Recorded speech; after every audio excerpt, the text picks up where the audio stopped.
Welcome to the RD2BE podcast. Each week we sit down with a different registered dietitian nutritionist to showcase the diversity of opportunity in the dietetics profession.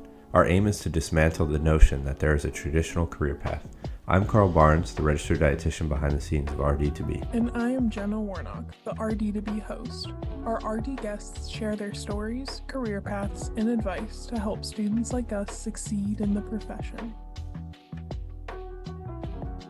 Welcome back to another week of the RD2BE podcast. I'm your host, Jenna Warnock, and today we're sitting down to showcase another dietetic internship. And so we're really lucky to have Miss Amy Cameron. She's the Dietetic Internship Director at Samford University's Dietetic Internship. We're really interested to discuss a lot of her different track options. And yeah, thank you so much for joining us today, Amy.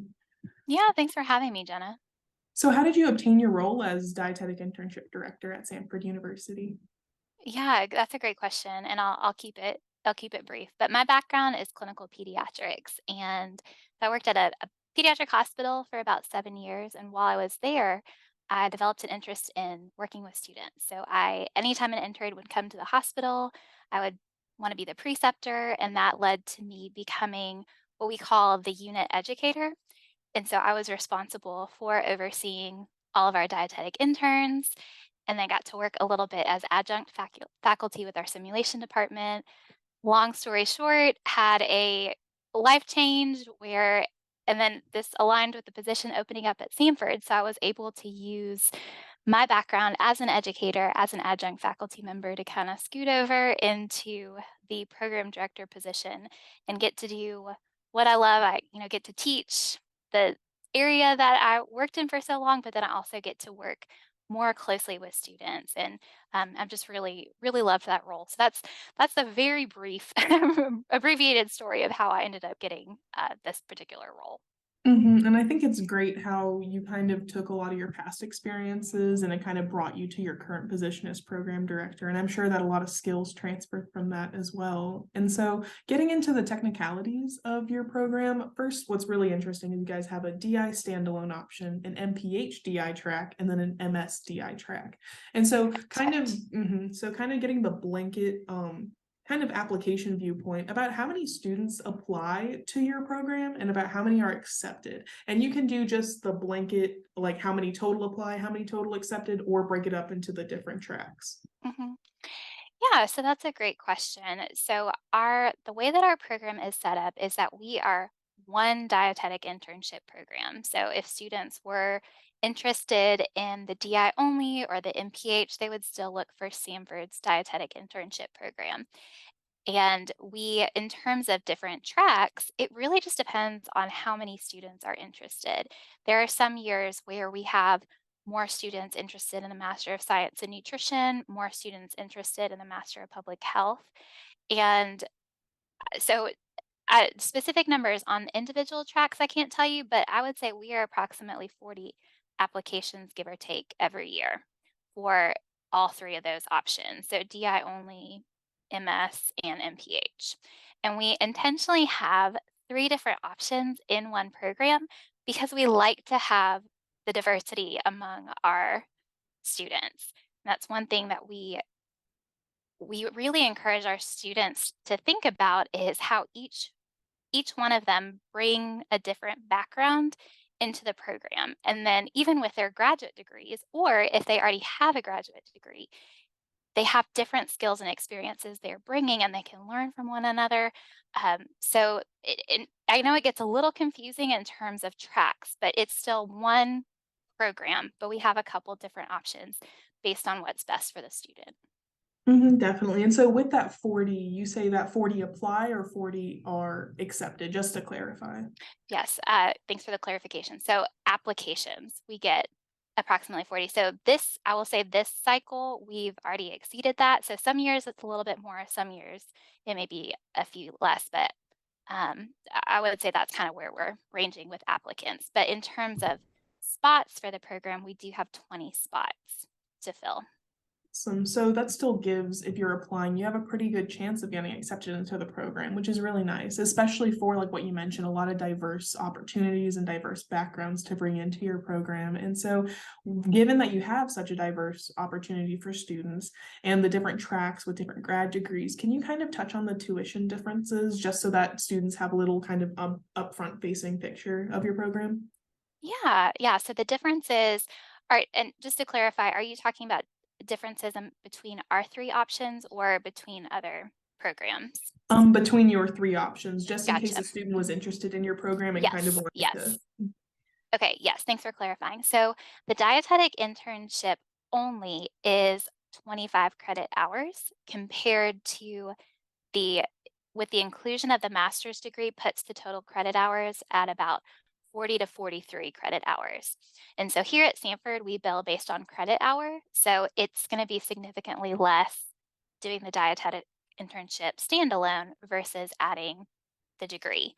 The benefit of the degree is that's where you get that federal financial aid option. So it is a little bit more, but it's also at the same time as your supervised practice. So you can kind of knock it out.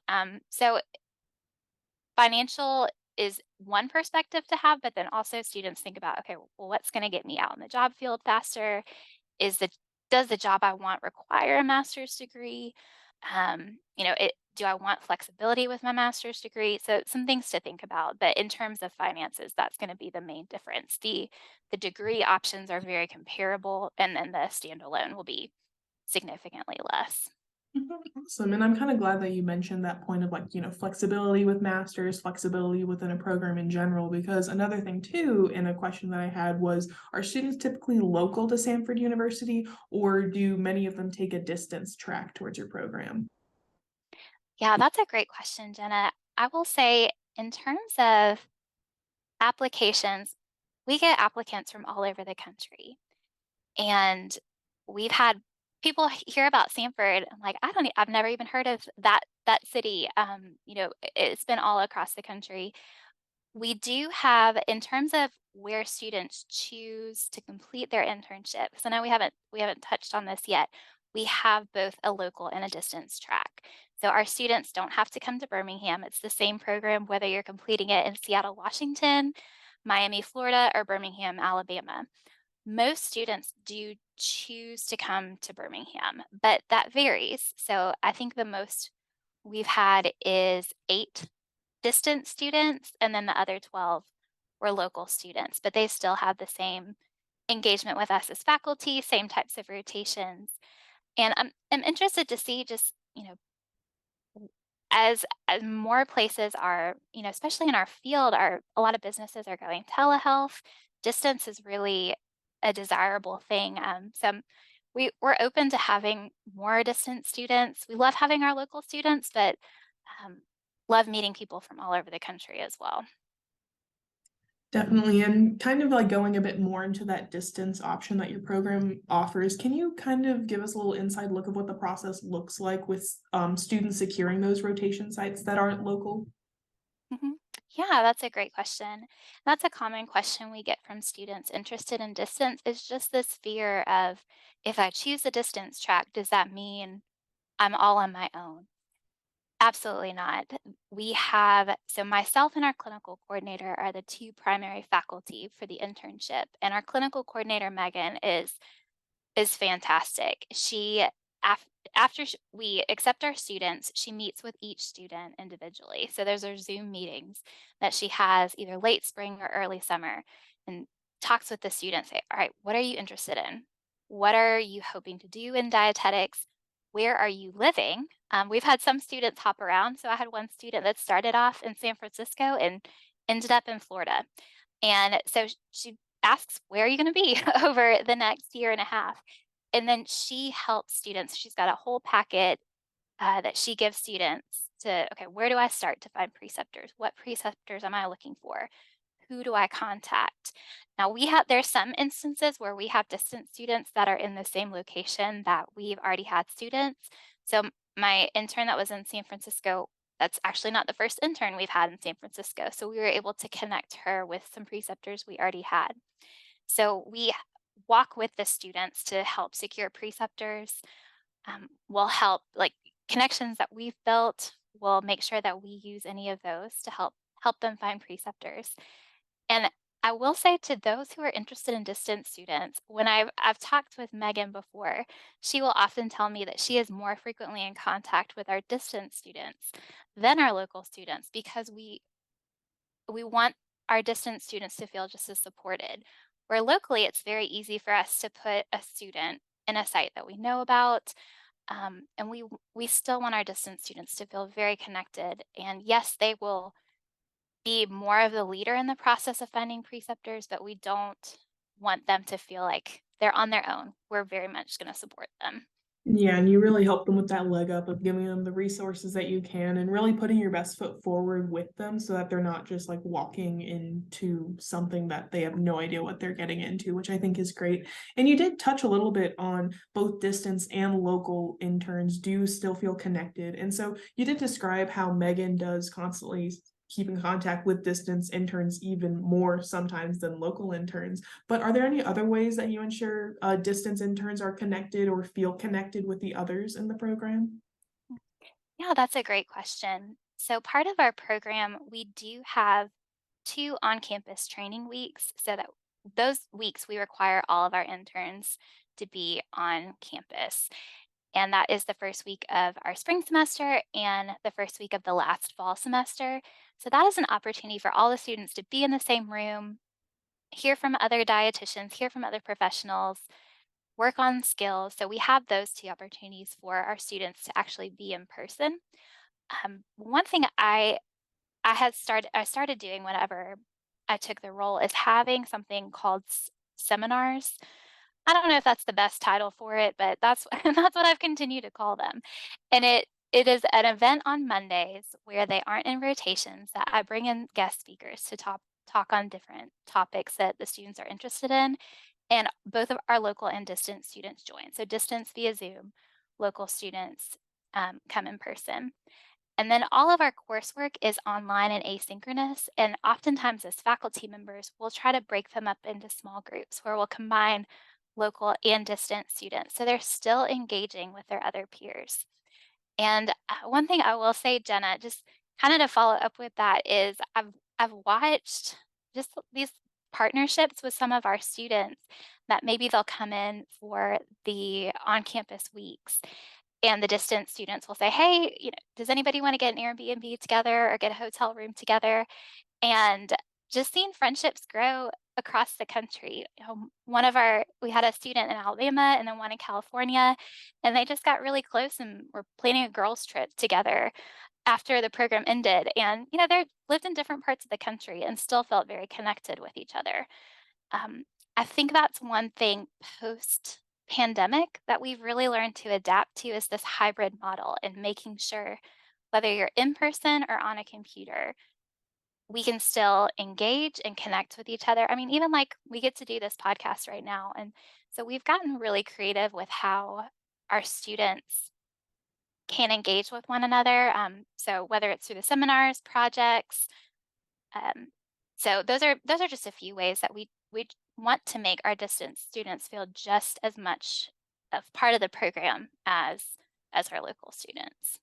Definitely. And I can kind of really see a common theme. And you even mentioned this where when I mentioned the different tracks that you offered, your first thing was Samford University as a whole. It's not really one separate thing over the other. And I can definitely see that with distance and local interns as well. And one super interesting aspect and really unique thing about your program that I'd love to talk more about is you integrate faith. And this is honestly the first dietetic internship. And whenever you gave me the information, this was the first internship that I heard meant like incorporate this. And so can you describe how your program does that exactly? Mhm.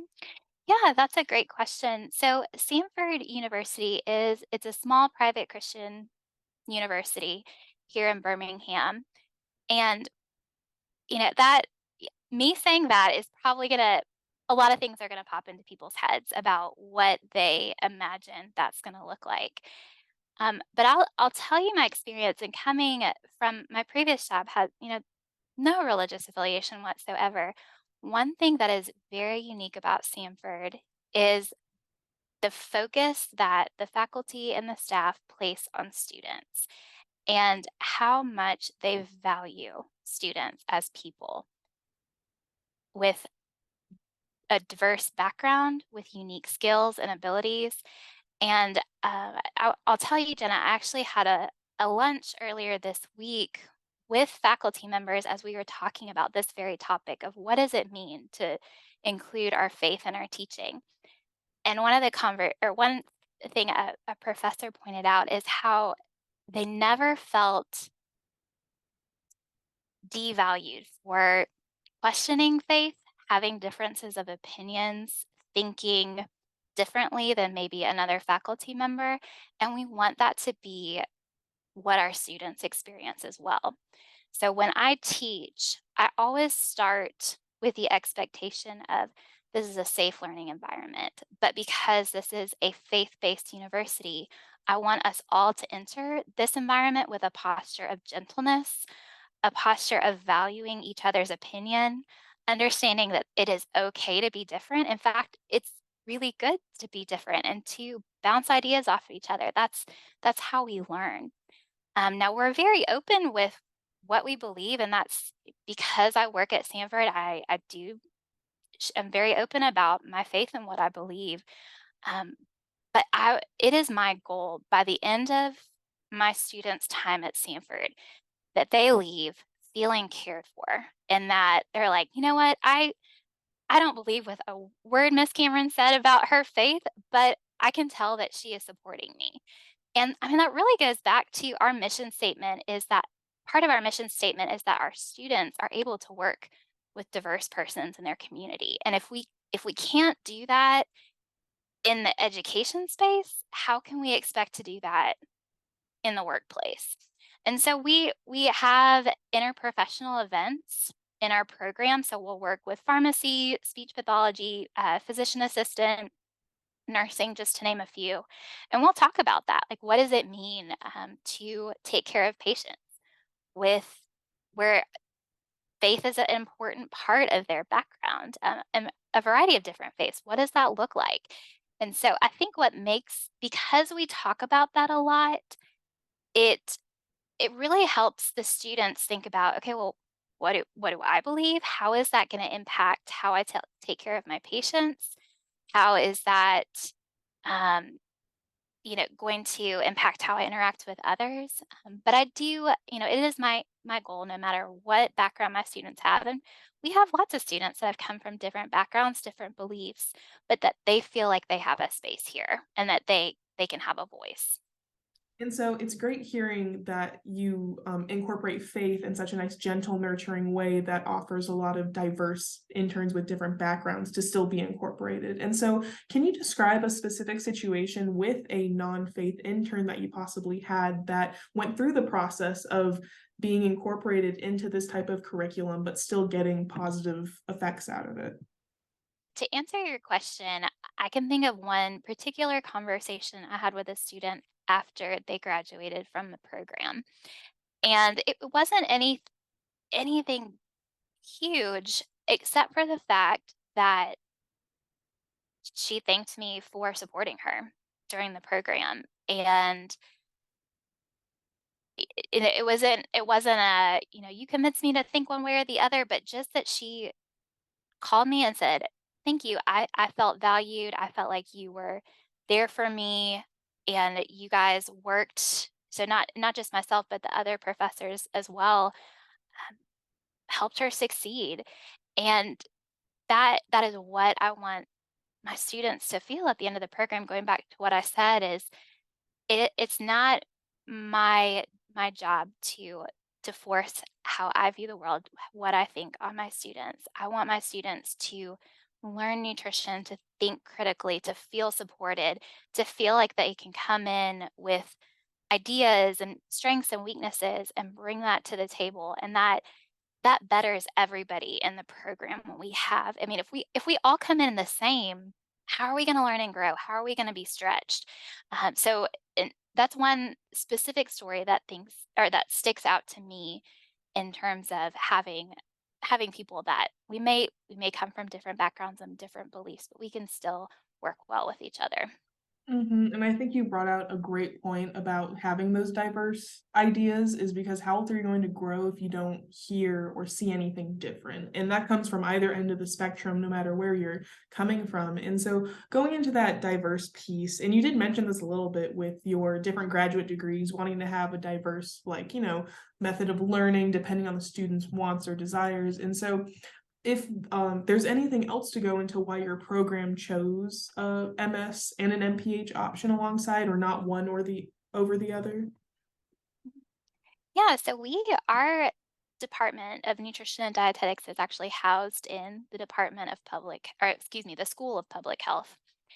And that gives us the opportunity to take a variety of different classes. And so when the internship was first established, the Master of Public Health was the option for students.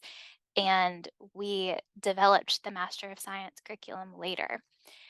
And going off of something that you and I had, or a question that you had asked before, is what makes students choose one or the other? And answering your question now, why have two options, goes back to the fact that as dietitians, we need we need different areas. We need each other to be strong in different areas.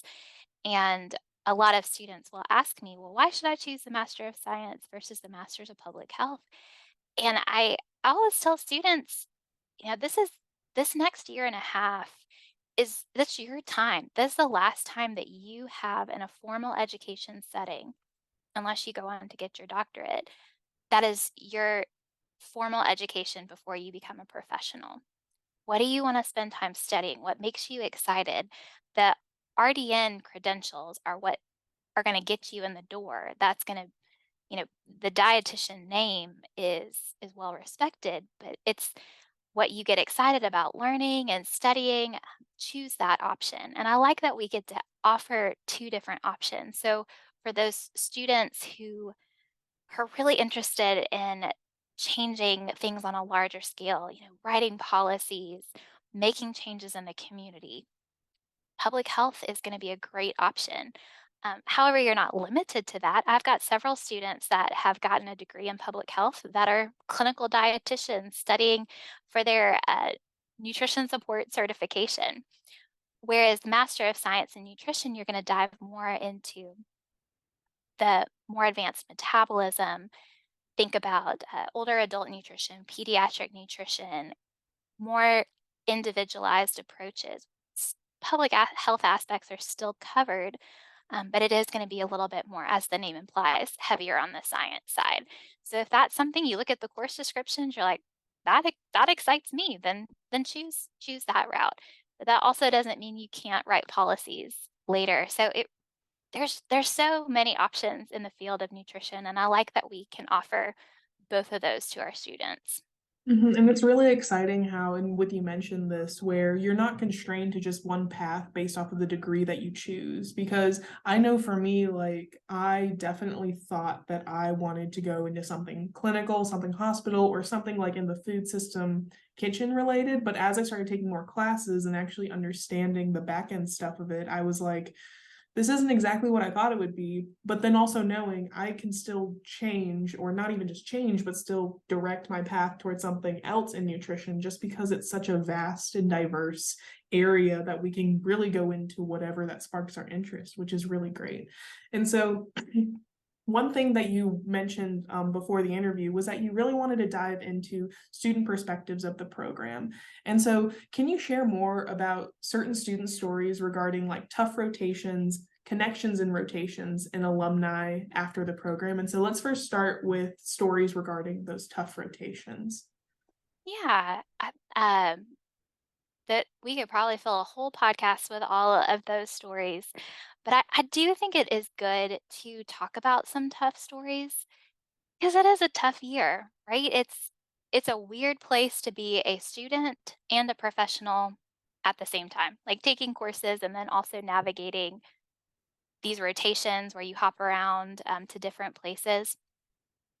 Well, one thing in terms of student stories, there are a couple that come to mind. And one is one of our students who was a more non traditional student in terms of age and background, and had a lot going on. family life. Unfortunately, our personal lives don't stop when we're in grad school. Sometimes it's almost more heightened. And there were a lot of courses and rotations that were a struggle. And we met regularly. And one thing that I appreciated was their willingness to come talk to me about this is what's going on. And it was tough working through like, hey, I don't know if I'm going to be able to get this in on time. And after the program, just talking to them more, seeing really a struggle to when it comes to the RD exam, just working and taking it and struggling with that. And then finally, the year after they graduated, passing that RD exam and us getting so excited, and now seeing that student lead an RD exam prep course, training other students to take the exam. And so now, whenever I have students that are struggling, I send them to that student. And I just think it's so cool looking back on their time, and they'll be honest with you and say it was a struggle at times, but then just looking at where they are now and the impact that they're making in the nutrition community is just incredible. So that's one story that comes to mind. And then another story too, and this focuses a little bit on what we do at Samford is we in the summer rotations, we know it's hard. It's a lot of times it's the first time students have been in class in the summer and having to work in the summer. It's not fun while their friends are on trips and vacations. And we have a lot of them involved in camps just to do something different with their rotations. And so we had one or two students go down with one of our faculty members to a vacation Bible school in South Alabama. And both of the students came back and came and sat in my office, and they were like, Miss Cameron, that experience changed my life. Just seeing the way that the people that we were working with, how grateful they were, and it just gave purpose to what we were doing. We were struggling to be enthusiastic about the program, but this just seeing how we can help people, it just changed their perspective. And just getting to see that where students really struggle, but then have that turning point where they're like, I see why I went through that struggle. And there's Jenna, I could probably talk your ear off on on more stories. I'll probably just keep it to those two for now. But there are so many times where I've had students come into my office. I keep a tissue box there. We talk through the hard scenario, but then getting to see them at the end or after, they're like, it was worth it. It's encouraging, and I think it's good for us to talk about that and know that before going into internships. Definitely. And the one note that you made about that one student who was struggling through those rotations, but in like, the RD exam, and now they're doing an RD exam prep course teaching other students. One thing that really came to my mind that stuck out is most of the time, and from what I've seen in general, those who struggle more in the, not just struggle in a bad way, but just kind of have to get hard in the grit and dirt more, honestly get more out of it in hindsight 2020. And so whenever you said, yeah, now they're leading an RD exam prep course, I was like, I mean, they probably know all the nooks and crannies from their own experience and from all that struggling, that they're able to just give so much information to others, which I think is really great. And so touching more on like connections students made in rotations, because we know networking is like something that is huge in dietetics, because one, it's a small world, and also I've heard just from a lot of different guests, a lot of them got like their big breakthrough jobs just from, oh, my preceptor from 15 years ago did X, Y, and Z. And so it's just crazy seeing how networking gets us so far in dietetics. And so just kind of, touching on how interns made connections and rotations and seeing how that benefits them. Yeah, absolutely. One, I will say that the Samford name has had a great reputation, and our preceptors love having Samford interns. I even remember being a preceptor and loving having Samford interns, which is one reason why I came. But I can think of one specific instance. Last year, I had a student who was really interested in a clinical position. And locally here in Birmingham, we have several large hospitals that our students rotate at. And this particular student was applying at a site she had not rotated at. But the preceptor from the hospital she did complete her rotation had already talked to the dietitian that was hiring her and said how awesome she was. So without even me writing a reference letter or putting those two connections together, but just went ahead and said, this student is awesome. She knows her stuff. And that wasn't a M&T scholar by any means, but she was just a hardworking, diligent intern that took advantage of her resources and was able to, she had preceptors that wanted her to come work for them, which was really encouraging to hear that. And I'll say on a personal note, I always have people ask me, "How did you get into pediatrics?" And a lot of that was from a rotation, from a preceptor that talked to another preceptor that talked to the person that was hiring. So sometimes it's easy for interns to think, "Oh, this is just a 3-week rotation. It's not what I want to do. I'm just gonna blaze through it and just not think about it." But you never know what kind of connections you're going to make, and the nutrition world is a lot smaller than you realize. Now on this side of the nutrition world, I'm like, "Ooh, it's definitely small. People talk." So it's been neat to see how our students have made connections. And even I've had another preceptor tell me about a position and told me the interns that I'd be willing to hire both of those. So I would definitely encourage students right now, take advantage of the connections that you make.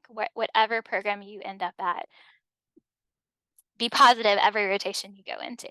Definitely, and really making the most out of every situation, regardless of if it's your favorite or not, because if you really like step in, again, like with your best foot forward, open mind, being willing to learn new things, you can really make the most of it.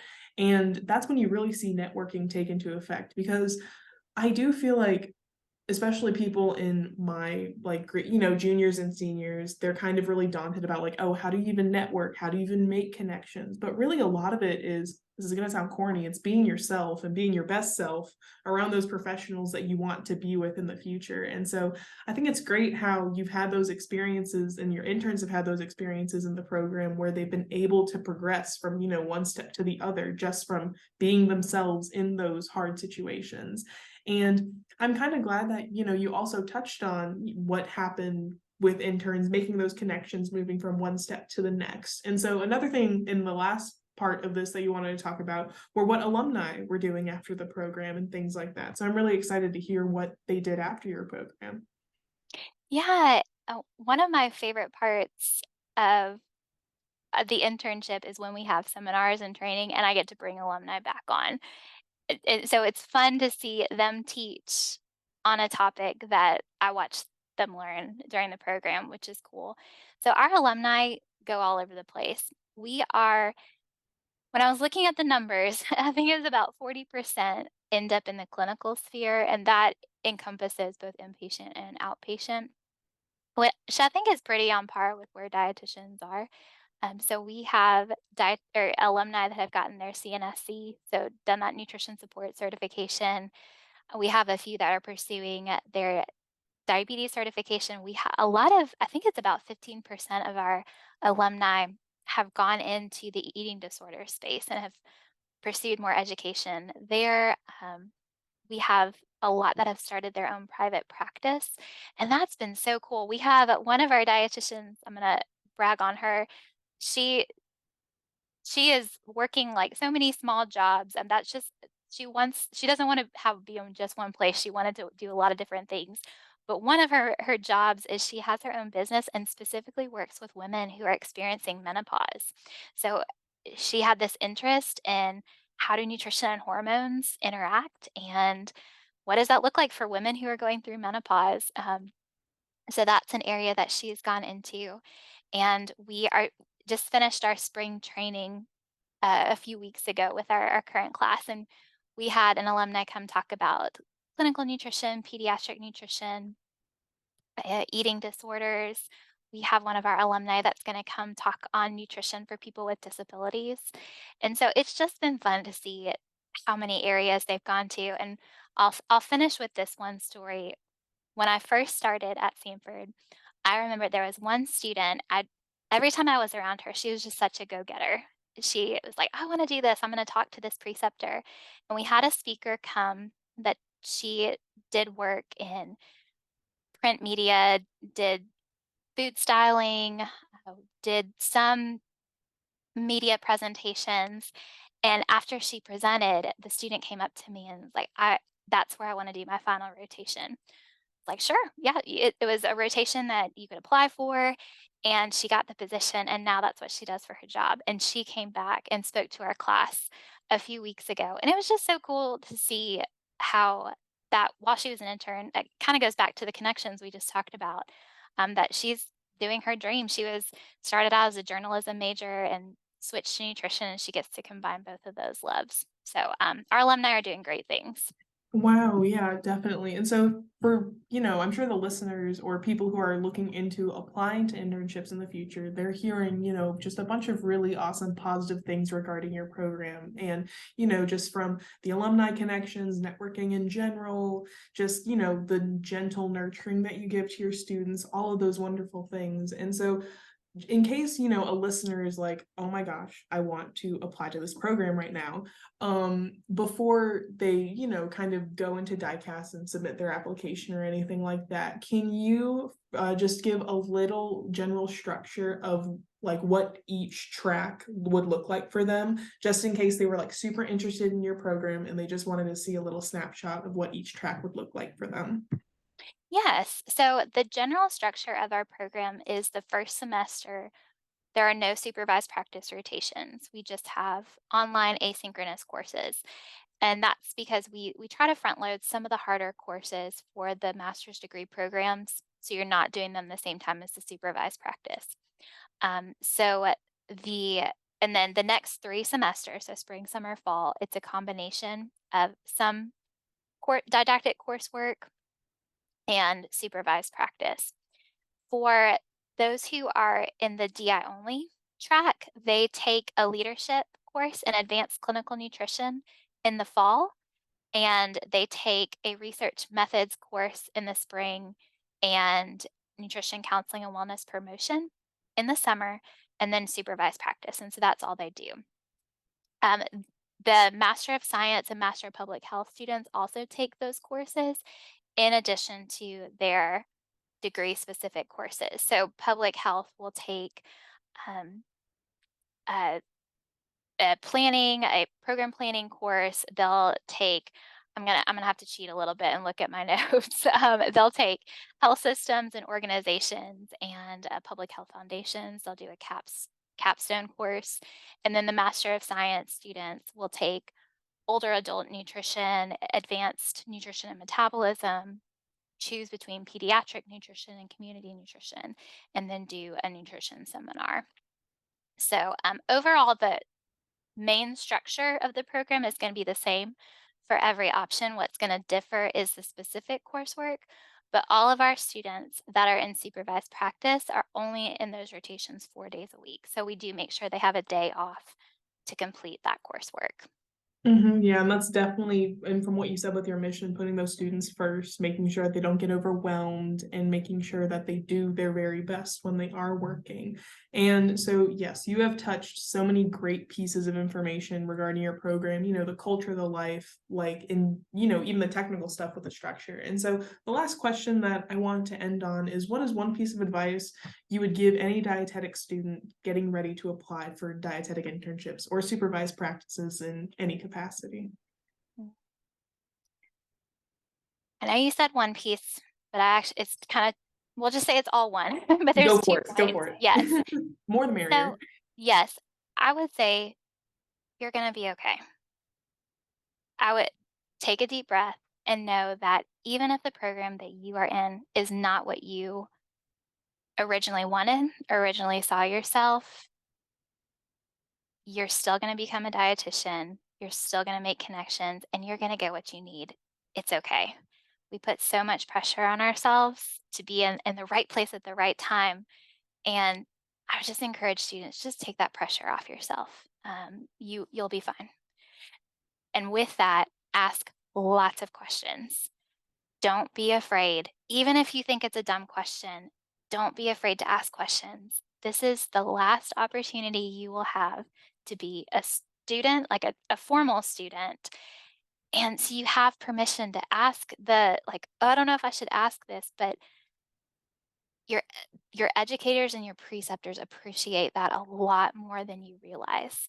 So take advantage of those opportunities, ask questions, but don't get overwhelmed. It will work out, even if it's not the place that you hope to be.